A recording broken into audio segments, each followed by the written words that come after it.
अस्सलाम वालेकुम दोस्तों, मां यहाँ जो पंहिंजो कादी अब्दुल सत्तार हमारे से रहा आयो मुझे यूट्यूब चैनल सत्तार काजी व्लॉग्स।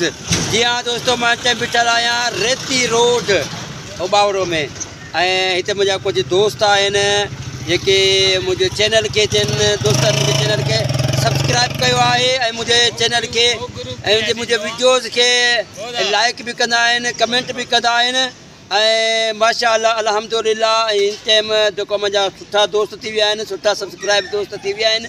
ऐं हिकिड़ो मुंहिंजो ही आइसक्रीम वारो दोस्त भी आहे जेको मुंहिंजो दोस्त आहे, पंहिंजो प्यारो दोस्त आहे, मुंहिंजो ईअं सम्झो पटे भाई आहे, मुंहिंजो जेको आहे ज़बरदस्त दोस्त आहे। मां उनखे गुज़ारिश कंदुमि पंहिंजो हेॾा फिरी अचे ऐं मूंखे पंहिंजे हथनि सां आइसक्रीम खाराए। हीअ मुंहिंजी ख़िदमत करे थो पियो, हीअ मुंहिंजो दोस्त आहे, ये मुझे पटे भाई दोस्त है। माशाअल्लाह, मेहरबानी मेहरबानी। नाला बुधा? अली हसन। अली हसन, अली हसन केर बान? मेमून।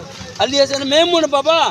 अली हसन मेमून जी मेहरबानी है जो भाई आइसक्रीम मूंखे खाराए थो पियो ऐं अल्लाह से जी रोज़ी में बरकत ॾींदो।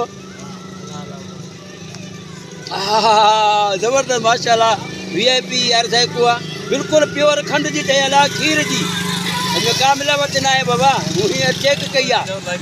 तव्हां भी दोस्तन के गुज़ारिश कयां थो त तव्हां बाबा ये अली हसन जी जो हिकु दफ़ो आइसक्रीम खाई त ॾिसो ऐं ज़बरदस्त। अगर इंजॉय ना कयो तो कोई ॻाल्हि कजो, कोई मयार भी ॾेई सघो था।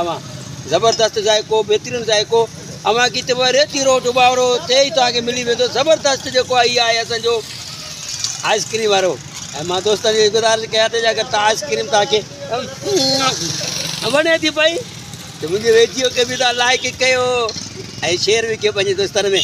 बाबा अली हसन तुझी वॾी महिरबानी, अल्लाह करे ख़ुशि हुजे, आबाद हुजी, हमेशह गुलनि जी अटे क़दर ॾिनो। अल्लाह से तुझी रोज़ी रिज़्क़ में बरकत ॾींदो, अल्लाह से तोखे आबाद करे। वॾी महिरबानी दोस्तों। नेक्स्ट वीडियो जे लाइ ॾींदा कादी अब्दुल सत्तार के जावेद।